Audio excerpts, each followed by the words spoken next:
Class 10th बेटा आज questions करते हैं कुछ आपके चैप्टर नंबर 3 में से। फर्स्ट क्वेश्चन है यहाँ पर, right the electron dot structure for sodium oxygen and magnesium. तो सिंपल सा क्वेश्चन है, डॉट स्ट्रक्चर आपने बनाना है। आपके पास एक न्यूक्लियस बनाओ सेंटर में, क्योंकि सोडियम के अंदर आपके फर्स्ट शेल में 2 इलेक्ट्रॉन्स हैं, उसके बाद सेकंड शेल में जो है 8 इलेक्ट्रॉन्स हैं और थर्ड शेल जो है उसमें 1 इलेक्ट्रॉन है। तो ये इस तरह से इसका डॉट स्ट्रक्चर बन जाएगा। आपके पास आउटर शेल में 1 इलेक्ट्रॉन है, सोडियम उसका सिंबल हो गया और बाहर 1 डॉट लगा देना आपने।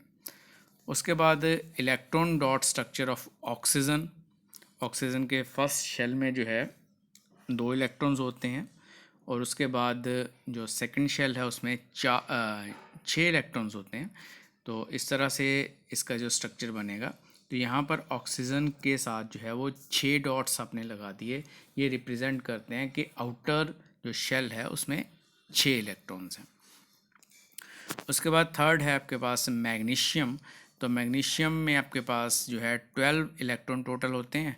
तो आपके पास फर्स्ट जो शेल है उसमें 2 इलेक्ट्रॉन, उसके बाद सेकंड शेल है उसमें 8 इलेक्ट्रॉन एंड थर्ड जो है उसमें फिर से 2 इलेक्ट्रॉन्स हैं। तो यहाँ पर जो Mg मैग्नीशियम है उसके साथ 2 डॉट्स लगा दिए जो रिप्रेजेंट करते हैं कि आउटर शेल में 2 इलेक्ट्रॉन्स हैं। उसके बाद नेक्स्ट क्वेश्चन जो है, that is show the formation of Na2O and MgO by transfer of electrons। तो यहाँ पर ये जो क्वेश्चन है आपके पास वो कुछ इस तरह से बन जाएगा। सोडियम के पास जो है डॉट स्ट्रक्चर जैसे अभी हमने ऊपर किया, एक एक इलेक्ट्रॉन होता है आउटर शेल में, और जो ऑक्सीजन है उसके पास 6 इलेक्ट्रॉन्स होते हैं, उसको 2 इलेक्ट्रॉन्स चाहिए होते हैं। तो सोडियम 2 सोडियम्स मिलकर अपना एक एक इलेक्ट्रॉन दे देंगे, तो जिससे सोडियम का जो आउटर शेल है वो कंप्लीट हो जाएगा। एक एक्स्ट्रा इलेक्ट्रॉन था वो बाहर चला गया, Na पॉजिटिव बन जाएगा, और ऑक्सीजन जो है वो 2 इलेक्ट्रॉन जो है वो एक्सेप्ट कर लेगी, और जिसकी वजह से उसके ऊपर 2 नेगेटिव चार्ज आ जाएगा। तो ये दोनों मिलकर क्या बना देंगे। यहाँ पर बेटा देखो थोड़ी सी गलती लिखी हुई है, NaO लिखा हुआ है, तो इसको आपने चेंज करना है Na2O, क्योंकि 2 सोडियम के एटम्स हैं और ऑक्सीजन का 1 एटम है। उसके बाद आपके पास है फॉर्मेशन ऑफ MgO। तो मैग्नीशियम के आउटर शेल में 2 इलेक्ट्रॉन्स होते हैं, उसके पास 2 एक्स्ट्रा इलेक्ट्रॉन है और ऑक्सीजन को 2 इलेक्ट्रॉन्स चाहिए, तो वो 2 इलेक्ट्रॉन जो है ऑक्सीजन को दे देगा, जिससे आपके पास जो है Mg2 पॉजिटिव बन जाएगा, ऑक्सीजन 2 नेगेटिव बन जाएगा, और ये दोनों मिलके MgO एक कंपाउंड बना देंगे।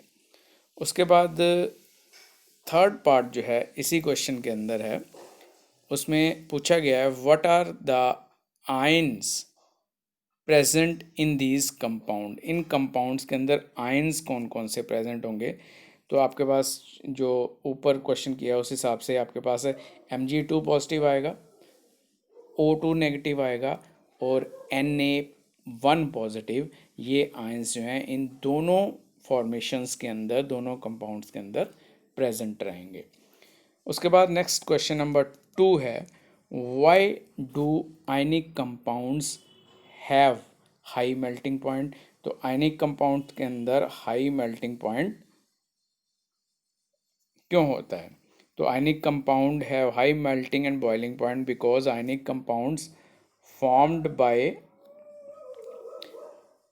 The attraction force of 2 opposite ion. आपने ऊपर जैसे अभी देख रहे हो Na पॉजिटिव है, O नेगेटिव है, 2 नेगेटिव है, तो एक के ऊपर पॉजिटिव चार्ज है, एक के ऊपर नेगेटिव चार्ज है, तो इन दोनों के बीच में फोर्स ऑफ अट्रैक्शन होती है।